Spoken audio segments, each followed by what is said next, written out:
Olá.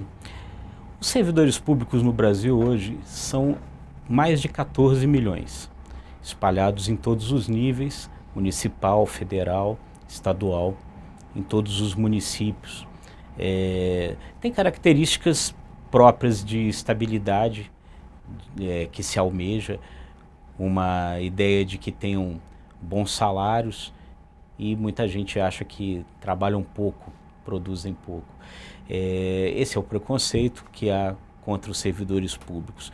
Características muito distintas dos demais trabalhadores fizeram com que os servidores públicos imaginassem a ideia de formar uma central sindical diferente da central dos demais trabalhadores. É a central pública, que foi criada em agosto e que tem como presidente o presidente do Sindileges, Nilton Paixão. Nessa conversa de fato de hoje, nós estamos com o Nilton Paixão, que vai nos explicar o que é a central pública, quais são os objetivos, quais são os desafios do funcionalismo público e o que eles estão pensando em fazer daqui para frente. Nilton, tudo bem? Obrigado pela oportunidade. Acompanhando aqui a gente nessa entrevista, o repórter Fábio Graner, repórter e colunista da editoria de economia do Fato Online. Nilton, por que uma central só de servidores públicos? Os servidores públicos são trabalhadores diferentes dos demais trabalhadores? Os servidores públicos são efetivamente trabalhadores diferentes. Não são nem melhores, nem piores que os trabalhadores da iniciativa privada. Mas são submetidos a regimes jurídicos próprios, devem obediência a códigos de éticas, têm obediência à legalidade, impessoalidade, moralidade, publicidade e eficiência, que são princípios constitucionais. Então, a partir disso, houve um entendimento em nível nacional, envolvendo servidores e entidades representativas em nível de União, estados e municípios, e também no âmbito dos três poderes, para que nós fizéssemos um grande fórum permanente de debate dos interesses do Estado, dos serviços públicos e dos servidores públicos.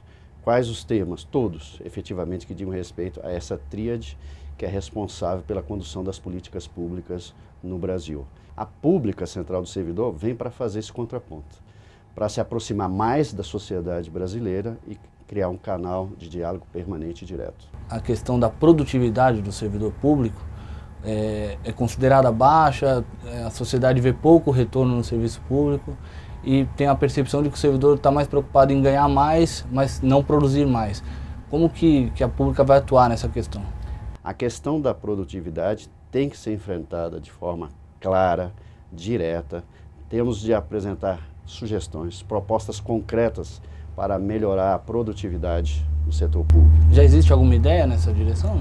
Nós faremos seminários no Brasil inteiro a partir de fevereiro para discutir especificamente a temática da produtividade. E de que forma? Envolvendo os setores organizados da sociedade civil, Associação Brasileira de Imprensa, Conselho Federal de Medicina, as entidades ligadas à segurança pública, a Ordem dos Advogados do Brasil, para que façam a mediação desses debates direto com a sociedade, envolvendo inclusive sociedades, representações de moradores nos municípios e estados, para que a gente passe a limpo, né? A gente ouça diretamente as reclamações da sociedade e possamos apresentar alternativas viáveis, concretas. Há deficiências no serviço público? Óbvio que elas existem, mas elas não podem ser única e exclusivamente tributadas aos servidores públicos. Há coisa de 3 décadas existiam aproximadamente 700 mil servidores efetivos concursados. Qual é o número que temos hoje? Os mesmos 700 mil. Isso não ocorre quando se trata de terceirizações e de cargos comissionados. Então, na tua visão, há carência de servidores públicos no Brasil? A carência de Brasil? servidores, a carência de reciclagem, de uma formação permanente e de uma aproximação maior com a sociedade brasileira. Porque, normalmente, quem sofre a pecha de incompetência é quem está na ponta dos serviços públicos, né? Mas há uma desorganização estrutural.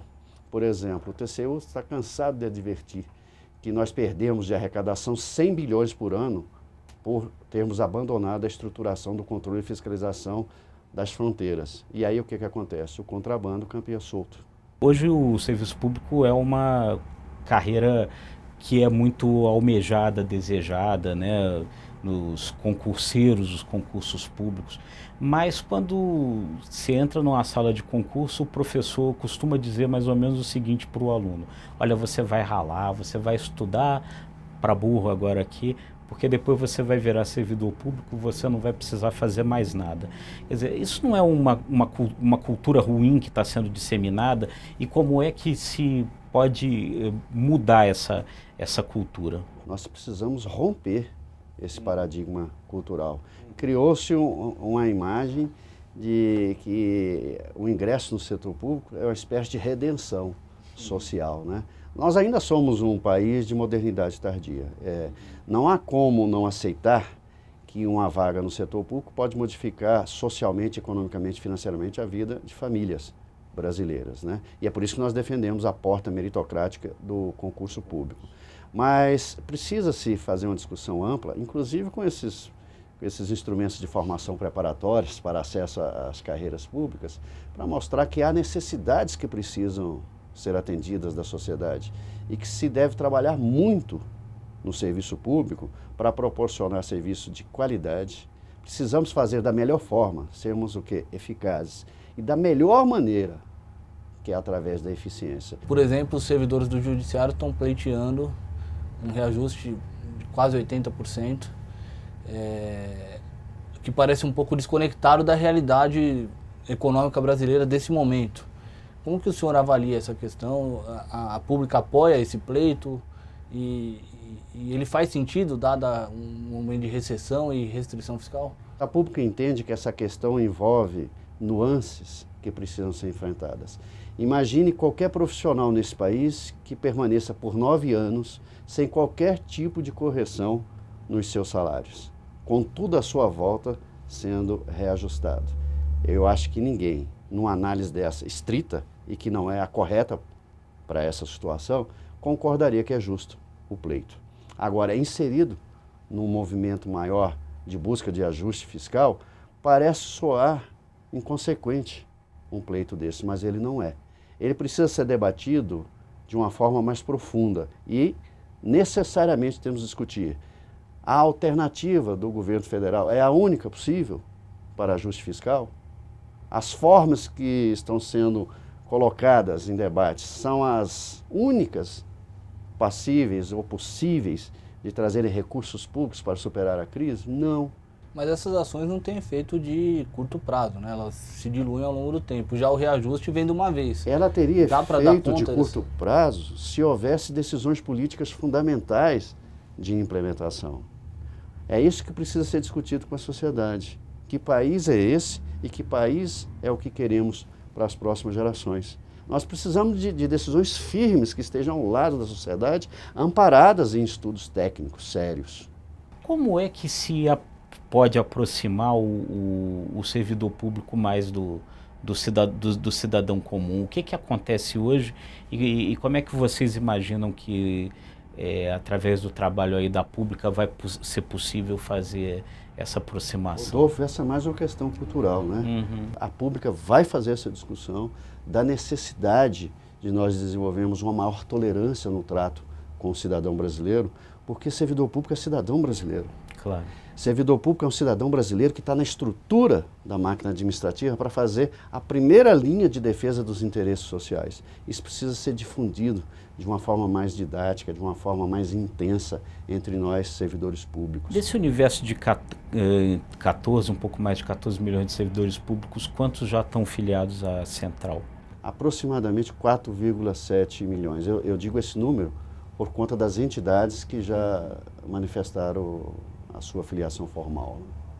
A pública achou satisfatório esse acordo do Executivo Federal com os servidores federais de reajuste a partir de agosto do ano que vem e depois mais uma parcela em 2017? Houve uma negociação inicial que garantiu a implementação a partir de janeiro. Dissociado desse contexto todo que eu estou apresentando aqui, fica difícil fazer essa discussão, porque há alternativas melhores que as apresentadas em termos de ajuste fiscal, em termos de busca de receitas. Eu acho que o acordado deveria ser respeitado. O governo fala muito em alterar, por exemplo, a legislação trabalhista, onde prevaleça o acordado sobre o legislado, né? Ele é o primeiro a dar o péssimo exemplo quando ele negocia com os trabalhadores do setor público. Hoje há, né, uma dificuldade com relação aos instrumentos, né, que os servidores públicos têm, né, com relação à greve e tal. A pública vai entrar nessa discussão de direito de greve? Como é que... Certamente nós já entramos, né? O Brasil já ratificou há muito tempo, já aprovou decreto incorporando as normas internacionais como normas de direito interno público. Ela estabelece a obrigação para o Estado de regular o direito de greve em forma análoga à iniciativa privada, obviamente respeitando as particularidades do setor público. Perfeito. Bom, a gente conversou então aqui com o Newton Paixão, que é presidente do Sindileges, Sindicato dos Servidores do Poder Legislativo, e presidente da Pública, que é a nova central de servidores públicos criada em agosto. Muito obrigado, Newton. Muito obrigado, Fábio. Seja bem informado, seja fato online.